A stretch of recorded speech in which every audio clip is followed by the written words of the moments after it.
이미 1940년대 들어서 일본은 패망, 그 패망이 눈앞에 점점 다가오고 있었죠. 자, 이러면서 세계 열강들이 준비를 합니다.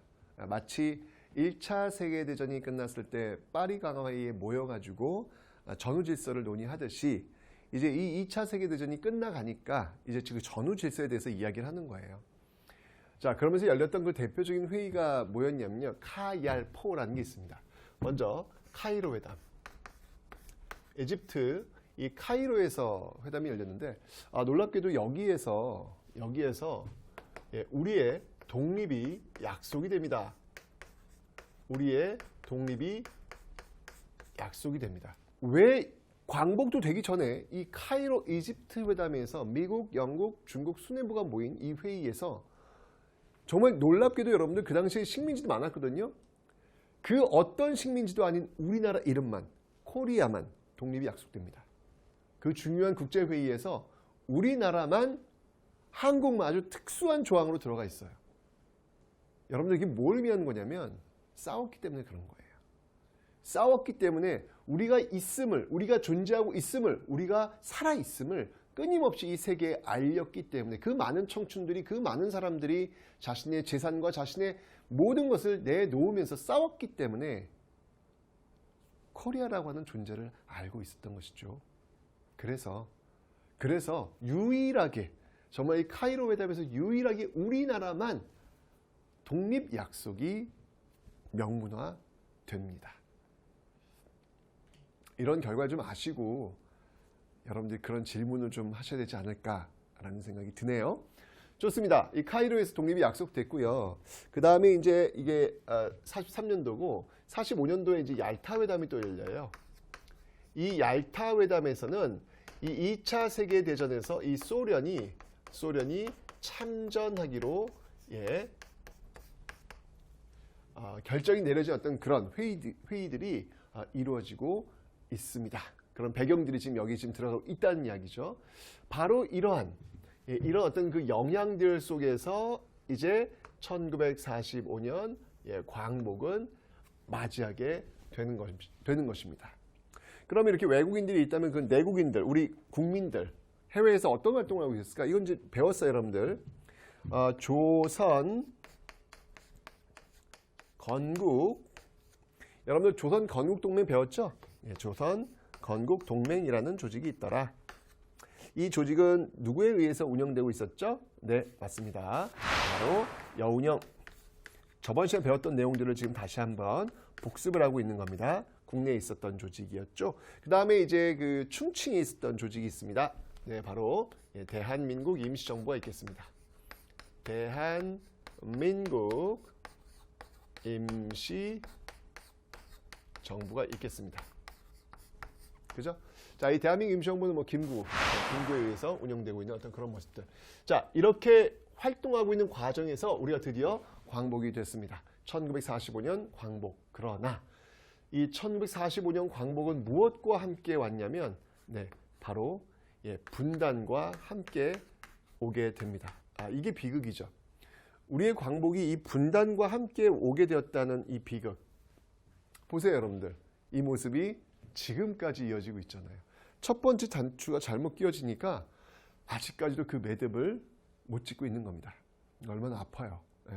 그 이유는 뭐였냐면 방금 설명드렸던 그 내용이에요. 이 북쪽에는 누가 들어옵니까? 소련군이 들어오고요. 그리고 남쪽에는 누가 들어오죠, 여러분들? 미국이 들어옵니다. 그러니까 이들은 우리나라를 해방시키려는 형태로 들어온 게 아니고요. 점령하기 위해 들어온 거예요. 일본이 갑자기 패망하다 보니까 그 일본이 지금 점령하고 있었던 식민지 조선을 점령하기 위해서 일본을 쫓아내기 위해서 들어온다는 이야기죠. 그 점령군 형태로 들어와요. 들어오면서 자연스럽게 바로 이 38도선을 중심으로 해서 이것도 여러분들 그냥 자기들끼리 모여가지고 그냥 선을 쭉 그어요. 이거 선 그어지는데 얼마 안 걸려요. 몇 분 안 걸려요, 여러분들. 와, 우리의 이 한반도의 운명이 이렇게 결정이 되었습니다, 여러분들. 이러면서 소련과 미국이 주둔하게 되면서 분단, 실질적 분단은 아니지만, 이 당시까지는 이게 이렇게 갈 거라고 생각하는 사람 많이 없었을 거예요. 그죠? 하지만 어쨌건 간에 이게 분단 형태로 지금 들어오고 있더라라는 겁니다. 자, 이렇게 되다 보니까 이런 상황이 흘러가다 보니까 지금 국내에서 활동하고 있었던 이 조선건국동맹이 광복되자마자 재빠르게 움직여요. 빨리 움직일 필요가 있겠다라고 해가지고 만들어진 조직이 있습니다. 그 조직이 뭐냐면 우리 앞에 배웠죠? 조선건국준비위원회. 줄여서 뭐라고 한다 그랬죠? 예, 건준이다. 건준이다 라고 하는데 이 건준이 해야 될 일이 있습니다. 이 건준이 지금 광복되자마자 제일 먼저 해야 될 일, 그건 뭘까요? 예, 그건 바로 치안입니다. 치안. 너무 중요하죠. 왜냐하면 이게 지금 갑자기 일본이 지금 패망했기 때문에 권력이 지금 공백 상태가 되는 거예요. 그러면 여러분 권력이 공백 상태가 되면 어떤 일이 벌어지겠어요? 뭐 약탈과 뭐 폭력과 방화와 이런 것들이 벌어질 수 있잖아요. 무정부니까 지금 무정부니까 아직 지금 미군이 지금 들어오기 전이란 말이에요. 지금 아직 그 8월 15일부터 9월 약 한 달쯤 안 되겠지만 그 사이 동안에 지금 무정부 상태니까 이런 과정에서 치안을 유지하는 게 정말 중요했겠죠. 이 건국준비위원회는 여러분들 좌우 합작의 형태를 취하고 있더라라고 하는 것도 하나 기억을 좀 해놓으시면 되겠습니다. 이 건준이 지금 미국이 지금 점령군 형태로 들어온다고 하니까 이게 뭔가 좀 유리한 고지를 형성해야 되겠다. 왜냐하면 미국이 들어와가지고 어떤 요구를 할지 모른다는 생각이 들어서 바로 그냥 나라를 선포해버려요. 행정부를 선포해버려요. 그 행정부의 이름이 뭐였냐면 바로 예, 조선인민공화국. 조선인민공화국을 선포하게 됩니다. 그리고 지방은 여러분들 인민위원회. 네. 지방에는 인민위원회를 구성해서 이 중앙과 지방을 장악해 나가는 어떤 그런 모습들이 있었죠. 그런데 미국이 들어오면서 어떻게 하냐면 일체 미군정 이외의 모든 행정조직은 인정하지 않겠다라고 하면서 조선인민공화국 당연히 부정하고요. 인민위원회 당연히 부정하고요. 그리고 여러분들 또 하나의 정부가 있잖아요. 우리 일제강점기 3.1운동의 결과로 만들었던 바로 그 정부, 대한민국 임시정부. 대한민국 임시정부조차도 부정을 합니다. 와우. 이게 지금 일이 지금 꼬이기 시작했어요. 지금 여러분들. 대한민국 임시정부가 어떤 조직인데, 그죠?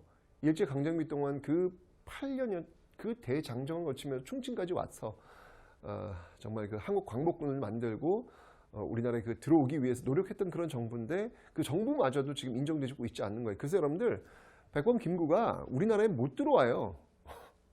충칭해서 못 들어와요. 아니 8월 달에 광복됐으면 바로 들어와야 될 거 아니야. 못 들어와요. 몇 달간 걸려요. 왜?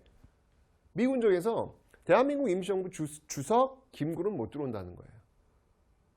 결국 그 협상이 안 돼가지고 백범 김구는 개인 자격으로 그냥 들어옵니다. 와우. 대한민국 임시정부 주석 김구가 아닌 그냥 개인 김구로 들어오는.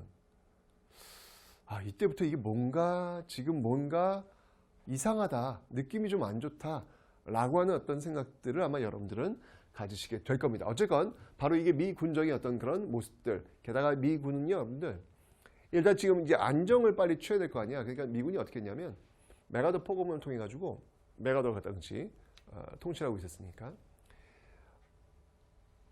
일제 강점기 동안 그 일본을 위해서 일했던 그 공무원들이 있을 거 아니에요. 일본에 부역했던 사람들, 그런 사람들을 don't touch하라 그래요. 건드리지 말라 그래요. 이런 문제들이 발생하는 과정에서 자 이제 우리 문제는 어디로 넘어가냐면 외국으로 넘어가는 거예요. 이제 이 외국 세력들, 이 모스크바 3국 외상회의가 열리게 됩니다. 바로 미국과 소련, 그리고 영국 이 3개국이 모여가지고 회의를 하게 됩니다. 3개국이란 바로 미, 소, 그 다음에 영국을 의미합니다. 자 여기서 이제 굉장히 중요한 게 결정돼요. 이 광복 이후의 어떤 결정적 장면이라고 볼 수 있는 게 바로 이 모스크바 3국 외상회의가 되겠습니다. 뭐가 결정되냐면 먼저 임시정부를 수립한다. 여기서 임시정부를 수립한다. 두 번째, 신탁 통치하겠다. 신탁 통치하겠다. 세 번째, 이 문제를 좀 더 진지하게 논의하기 위해서 미소 공동위원회를 열겠다. 이런 것들이 결정이 돼요. 자, 하나씩 볼게요. 자, 먼저 이 모스크바 3국 외상회의에서 결정된 게 임시정부. 일단 임시정부 수립하겠다는 게 논의가 됩니다. 조선인들이 운영하는 임시정부 수립. 근데 그냥 해주는 게 아니에요. 일정 기간 신탁 통치를 하겠다는 거예요. 임시정부가 수립되더라도 일단 어떤 결정권은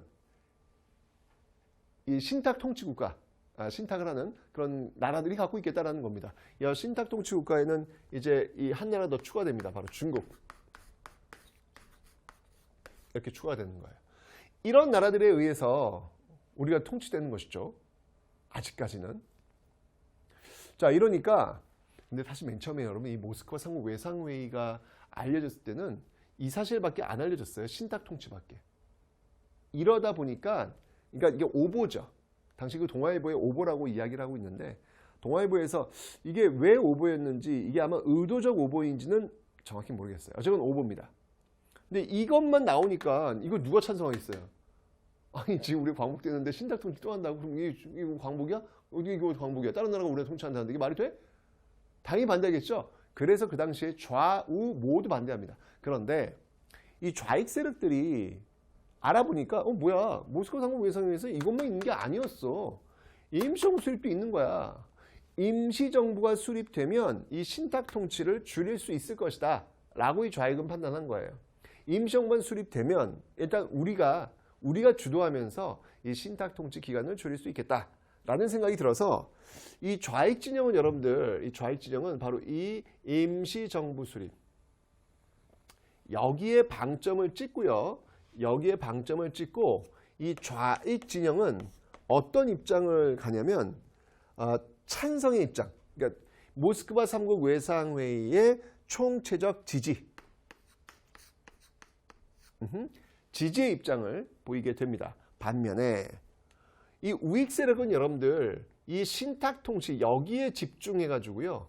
여기에 집중해서 있을 수 없다. 어떠한 경우도 이 신탁 통치는 말이 안 된다 라고 해가지고 여기서 이제 여기서는 결사 반대예요. 여기서는 결사 반대. 자, 이렇게 좌와 우의 입장이 바뀌면서 어떤 일이 벌어지냐면 이 좌와 우의 엄청난 대립이 벌어지게 되더라 라고 하는 것입니다. 좌우 대립이 굉장히 심화되는 어떤 그런 모습이 보여지게 되는 거예요. 이 좌에 해당하는 그 대표적인 인물을 한번 좀 들어봐라 라고 한다면 당시에 그 조선공산당 출신이죠. 바로 박헌영 이런 인물이 있고요. 그 다음에 이 반대쪽에 앞장섰던 인물을 한번 좀 들어봐라 라고 한다면 네, 바로 우익 진영에서 이승만과 그 다음에 김구를 들 수 있겠습니다. 이런 인물들이 지금 중심이 되어가지고 이 좌우의 대립이 엄청나게 벌어지는 거예요. 자, 문제는 뭐냐면 이 좌우 대립의 과정 속에서 우리는 굉장히 갈등의 골이 심해진 어떤 그런 모습들. 이거 여러분들 이 씨앗이 굉장히 안 좋은 씨앗이에요. 이 씨앗이 결국 나중에 여러분들 전쟁, 동족 상전의 비극 전쟁으로까지 연결될 거기 때문에 굉장히 불안한 조짐이에요. 근데 또 하나 있어요. 또 하나의 문제점이 뭐냐면 이 좌우 대립이 확산되는 그 과정 속에서 우리가 광복되자마자 처단해야 될 그 친일파들이 광복되고 나서 지금 처단이 안 됐잖아요. 그들은 아마 광복되었을 때 우리는 죽었다라고 생각을 했을 거예요. 그런데 메가더 포고문에 의해서 일단 살아났고요. 그들이 이 좌우 대립 속에서 어디로 스며드냐면 바로 스르르르 이 우익 세력으로 대부분 스며들게 됩니다. 이 우익 세력으로 대부분 스며들면서 그들이 처단돼야 될 그들이 바로 이 좌익 세력들을 때려잡는 반공투사로 서서히 변신을 시도합니다. 여기서 정말 비극이 시작되는 거예요. 일제강점기의 일제빌부터 살아먹었던 그들이 이 광복 공간에서 해방 공간에서 서서히 반공투사로 자리 잡으면서 친일파의 껍데기를 가리기 시작했다는 사실. 이게 더 아픈 것 같아요. 저는. 이게 더 아픈 것 같아요. 어쨌건 이 좌우 대립은 바로 그러한 어떤 문제점들을 지금 노출시키고 있더라. 그러나 어쨌건 이 모스크바 3국 외상회의 이들이 지금 우리를 광복시켰기 때문에 이들의 타임테이블대로 움직일 수밖에 없겠죠. 그래서 이 모스크바 3국 외상회의에서 지금 여러분들 이 미소공동위원회를 열기로 했잖아요. 네, 그래서 열립니다. 이게 바로 46년도에 1차 미소공동위원회라는 거예요. 그런데 여기에서 이 미국과 이 소련이 또 대립을 하네. 어허이. 자, 왜 대립을 했을까? 왜 대립을 했을까 봤더니 과연 이 1차 미소공동위원회에 참가하는 단체의 자격을 어떻게 둬야 하느냐? 이것 때문에 지금 부딪힙니다. 미국의 입장은 뭐냐면 아니 자유민주주의 국가에서 참여하겠다는데 그럼 참여하라고 해야지 누구나 다 들어오라 그래요. 반면에 소련의 입장은 뭐냐면 아니 이 미소공동위원회가 왜 열리는 건데 모스크바 3국 외상회의의 결정에 의해서 열리는 회의잖아. 그런데 모스크바 3국 외상회의를 부정하는 세력이 여기에 들어온 게 말이 돼? 논리적 모순이지 들어오면 안 돼 라고 이야기를 하는 거예요. 이러면서 부딪히는 거예요. 누구나 들어와라. 모스크바 3국 외상회의 지지하는 세력만 들어와라. 아니 모스크바 3국 외상회의 지지하는 세력은 누구야? 지금 좌익이잖아. 그러니까 소련은 좌익이 들어오기를 원하는 것이고 미국은 지금 우익단체는 굉장히 많단 말이에요. 인원수도 많고. 그러면 이들이 여기 들어오면 미국의 입장은 더욱더 수월해진다는 이야기죠. 즉 미국은 우익으로 채워졌으면 좋겠고 소련은 좌익으로만 채워졌으면 좋겠고 이 서로의 어떤 이익이 충돌하게 되는 거예요. 결국 합의를 보지 못해요. 그래서 휴회됩니다. 휴회됩니다. 자, 그런데 이때 여러분들 정치인 이승만이 정읍에 가서 뭐라고 발언하냐면 일단 그러면 남한만이라도 정부를 빨리 수립해서 바로 저 소련을 북쪽에 있는 소련을 격퇴시키자라는 주장을 바로 이 이승만이 합니다. 자, 이 말은 그럼 무슨 말이냐면 여러분들 이렇게 연결될 수 있죠. 아니 지금 남한만 정부 수립을 먼저 해? 그러면 북한도 정부가 수립될 수 있다는 얘기야? 그러면 우리 분단이야? 비록 지금 광복되면서 남과 북의 미군정과 소련이 지금 들어와 있지만 그래도 많은 사람들이 우리나라가 분단으로 갈 거라고는 생각하진 않았어요. 그런데 이 이승만의 정읍 발언을 통해서 야 이거 자칫하면 우리 분단되겠는데? 라는 그 위기의식이 더욱더 고조가 되는 거예요. 더욱더 고조가 되니까 야 이건 아니지. 이건 막아야지. 우리가 이렇게 좌와 우로 나눠서 싸우면 안 되겠다. 야. 이러다가 진짜 분단되겠다. 라는 위기의식 속에서 전개된 운동이 있으니 그 운동이 바로 이 좌우 합작 운동이다. 라는 겁니다. 중요해요 여러분들. 자, 이 좌우 합작 운동을 이끌었던 인물은 누구였냐면요. 네, 앞에서 제가 이야기했죠. 예, 바로 여운형. 네, 여운형. 그리고 김규식. 여운형이 좌라면 김규식은 우. 근데 이게 좌와 우가 이렇게 막 기울어져 있는 건 아니고요. 중도 좌 그리고 중도 우라고 볼 수 있겠습니다. 여기 박헌영은 완전 좌측이고요. 이승만 김구는 완전 우측이고요. 그러니까 그 중도에 있는 사람들끼리 중심이 되어가지고 이 좌우합작 운동을 하자. 이거 해야 되겠다. 근데 초기엔 여러분들 초기에는 이 미군 정도 지지를 해줄 정도로 상당히 좀 합리적으로 이해되는 어떤 그런 운동이었어요. 자, 그래서 이 좌우합작 운동에서 여러분들 좌우합작 7원칙을 발표해요. 자, 7원칙의 내용은 뭐냐면 일단 미소공동위원회 저거 빨리 열리자. 미소공이 빨리 열리자. 저게 지금 대안이 맞는 것 같다. 그리고 친일파들은 처단한다. 친일파들은 처단한다. 예, 그리고 임시정부를 수립한다. 그러니까 이 모스크바 3국 외상회의의 내용을 전반적으로 수용하는 거예요. 게다가 친일파 처단 문제까지도 지금 집어넣고 있는 것이죠. 이건 왜냐면 중요한 거거든요. 이건 정의를 세우는 일이기 때문에 이건 놓치면 안 되는 거예요. 그래서 이제 이런 것들이 지금 전개가 되고 있는 거예요. 좌합자 운동이. 그러나 결국 이 좌합자 운동은 이렇게 박헌영, 이승만, 김구가 참여하지 않아요.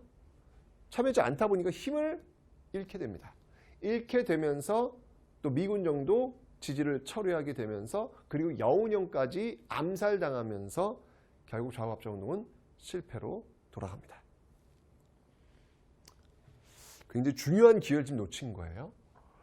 자, 그러면서 47년도가 되는데 이 47년도에 아주 놀라운 선언이 미국에서 나오게 됩니다. 자, 어떤 선언이 나오게 되냐면요. 바로 이 47년도에 이 미국에서 트루먼 덕트린이라는 게 나와요. 트루먼 덕트린. 트루먼 덕트린. 이 트루먼 덕트린의 내용은 독트린은 선언의 의미예요. 바로 냉전. 냉전의 신호탄을 쏘아올리는 엄청난 선언이 나와요. 냉전이 지금 출발했는데 미국과 소련이 만나가지고 되겠냐고요. 당연히 똑같이 이 미국과 소련은 2차 미소 공의에서 대립하게 됩니다. 그 이유는 변한 게 하나도 없어요. 똑같아요. 참가 자격 이 문제로 부딪히게 되는 거예요. 지금 심각합니다. 지금 이렇게 지금 심각한 어떤 그 모습들. 자, 이런 어떤 그 과정들 속에서 결국은 이 2차 미소 공동회의는 완전 결렬됩니다. 완전 결렬됩니다. 결렬되자마자 이 미국이 이 문제를 유엔으로 넘겨버립니다. 야, 이거 지금 큰일 났습니다. 지금 우리 이 한반도의 운명이 지금 어디로 가는 걸까요? 어디로 가야 이게 옳은 걸까요? 강대국의 논리에 지금 휘둘리고 있는 한반도의 상황. 2차 미소 공동위원회가 결렬되고 유엔으로 이 문제가 이관되었을 때 어떤 일이 벌어지는지 지금부터 확인해 보도록 하겠습니다.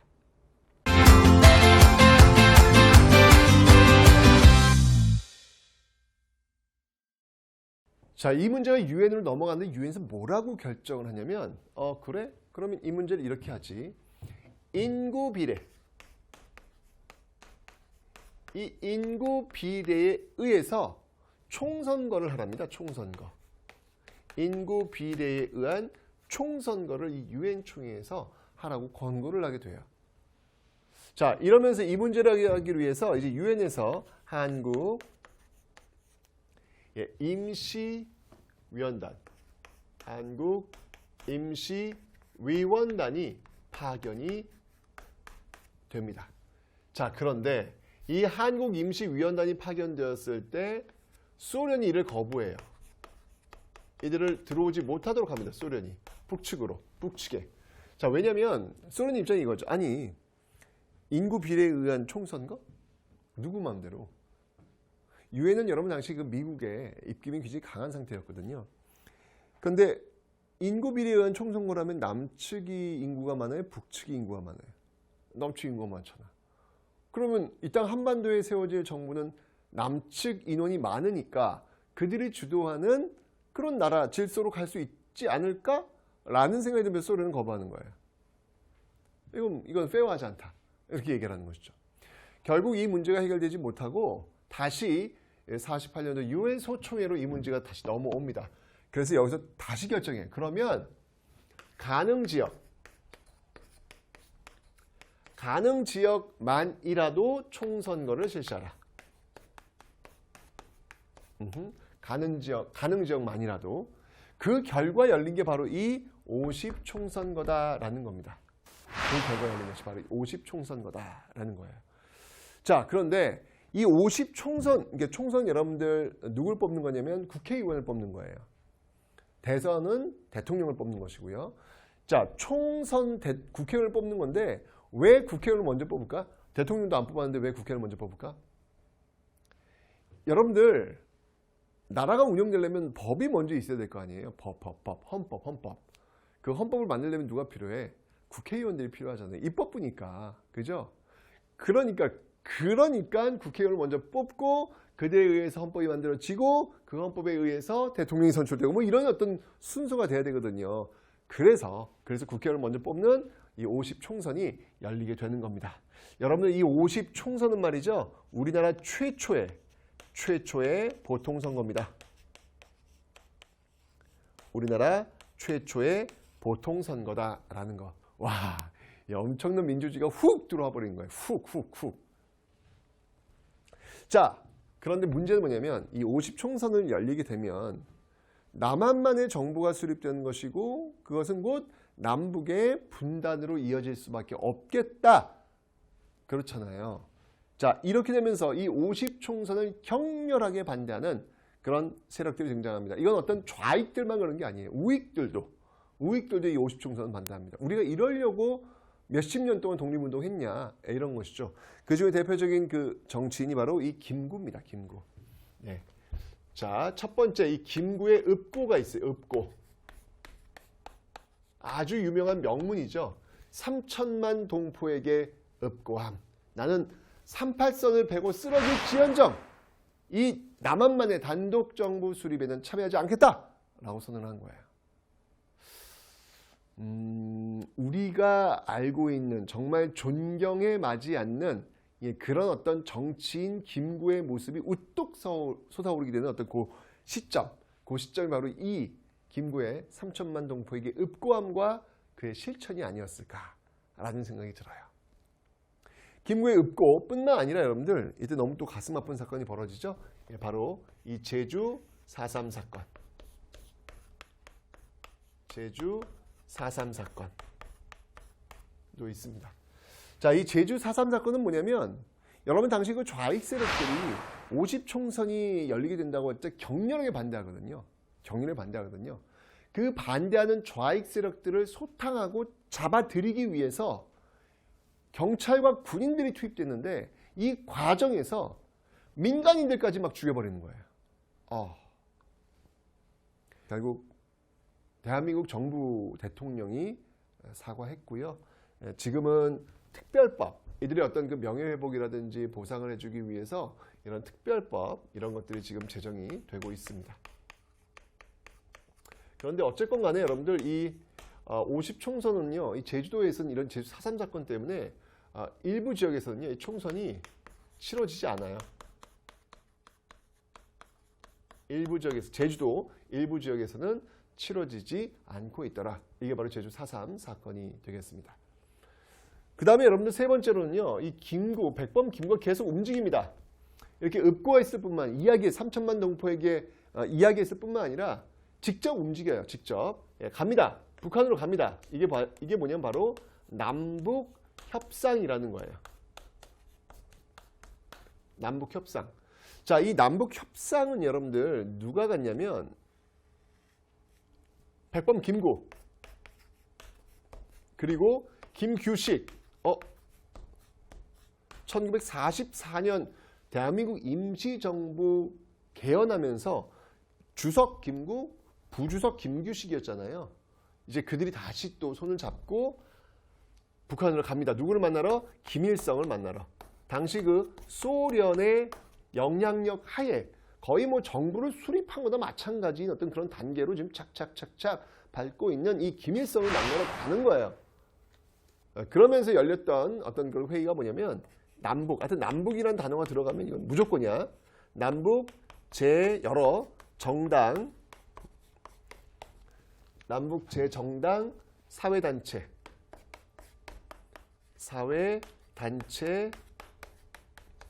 대표.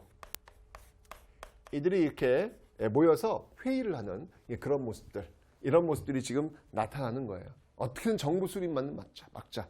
이렇게 나오고 있는 것이죠. 하지만 여러분들 어쨌거나 이 모습은 지금 세계적 질서 속에서 이게 우리 운명을 지금 좌지우지할 수 있는 힘이 없어요, 지금요. 그죠? 결국 이 밖에는 계속 둘러갈 수밖에 없는 것이죠. 결국 50총선이 열렸고 여기서 이제 헌법이 만들어집니다. 이 헌법이 바로 제헌헌법이라는 것이죠. 1948년도에 만들어졌던 이 제헌헌법.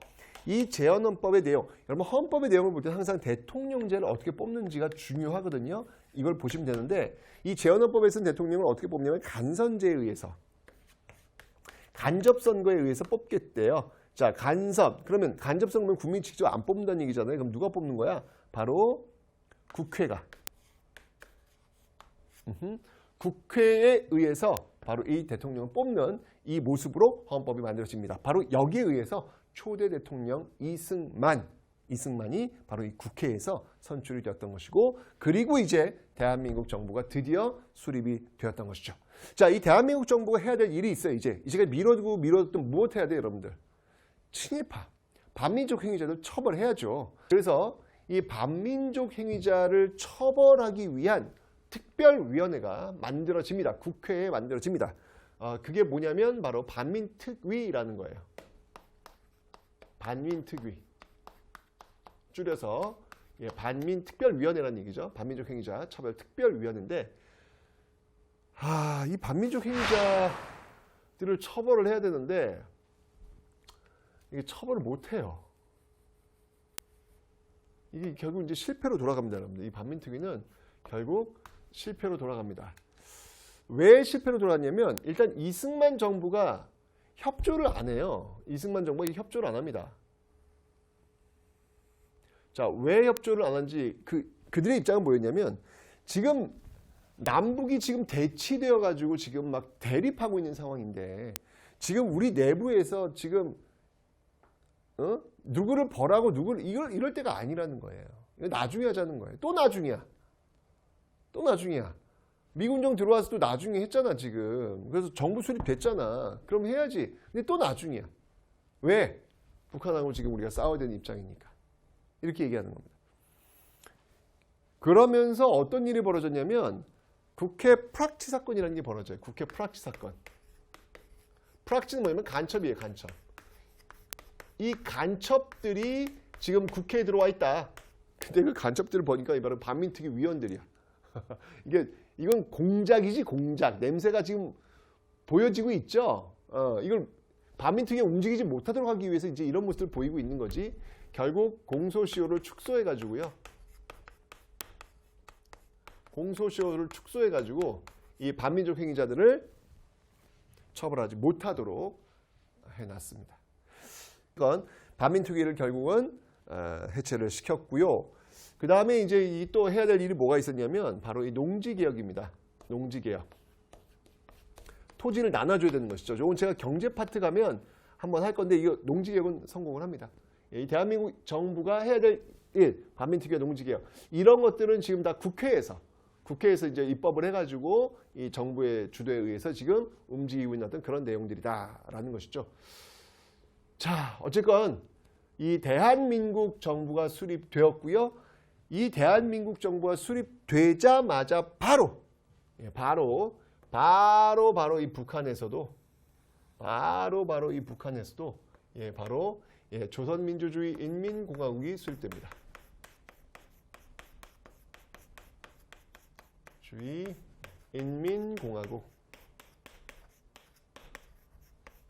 인민공화국이 수립되더라. 이러면서 이제 완벽하게 남과 북의 서로 다른 정부가 들어서게 되는 결과를 가져오게 된 것이죠. 이것이 이제 동족상전의 비극 6.25로 이어지게 됩니다.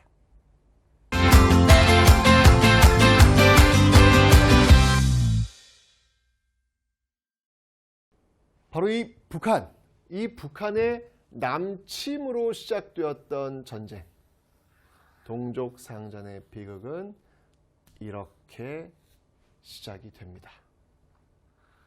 이것이 바로 6.25 전쟁이더라 라고 하는 것이죠.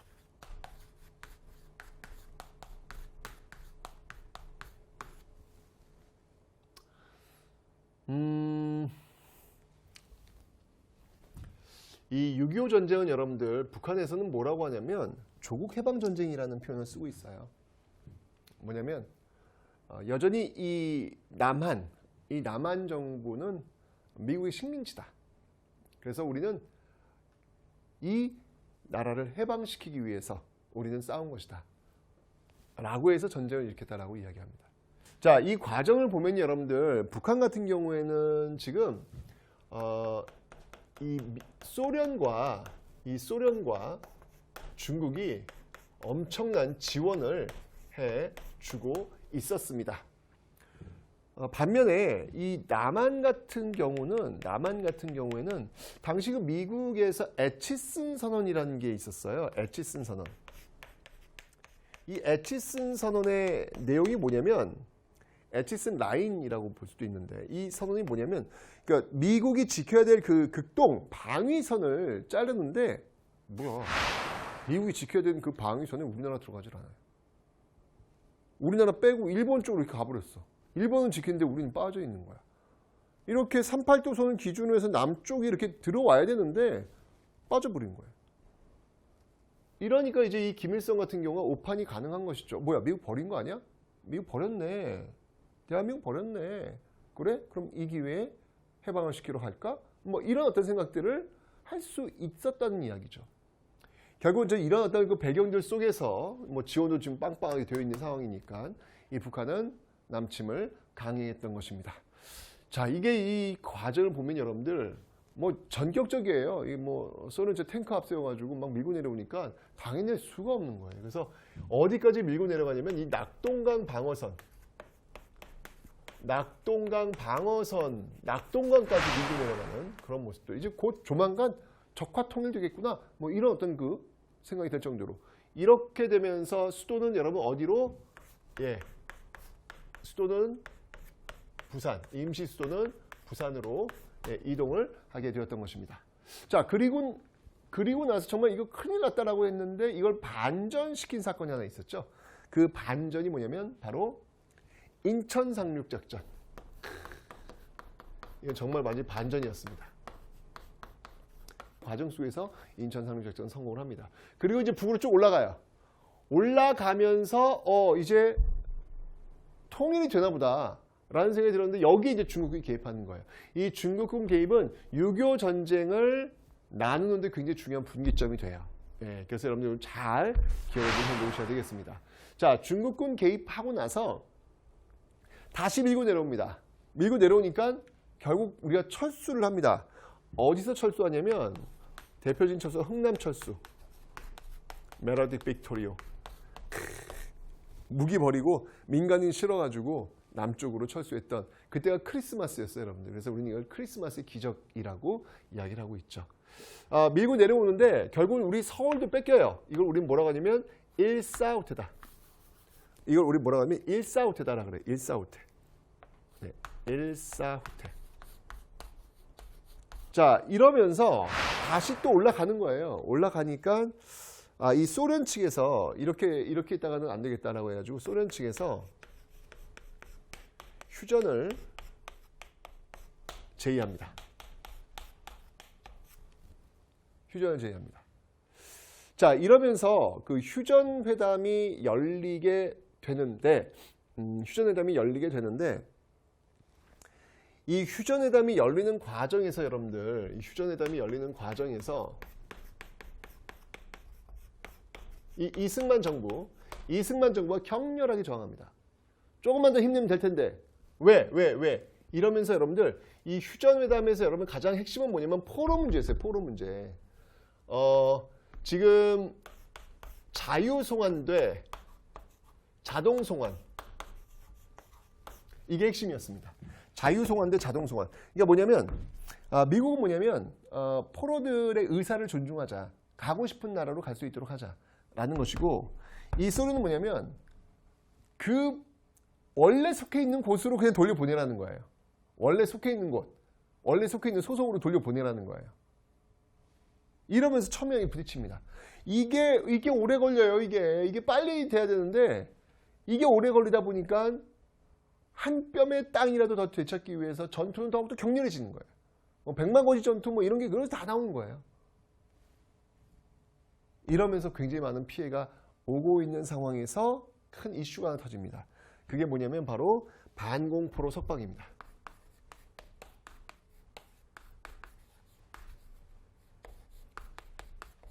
이 이승만 정부에서 임의로 지금 이 포로 때문에 지금 난리가 나고 있는데 이들과 협의도 없이 그냥 풀어줘 버린 거예요. 포로들을 풀어줘 버린 거야. 난리가 났어요. 난리가. 결국 미국 측에서는 이승만 정부와 타협을 하죠. 도대체 뭘 원하니? 두 개의 조건. 전쟁 끝나더라도 미군 남는다. 그리고 경제적으로 지원한다. 두 가지 조건 받아라. 라고 해서 결국 그 받는 조건으로 결국 휴전이 성사가 되었던 것이죠.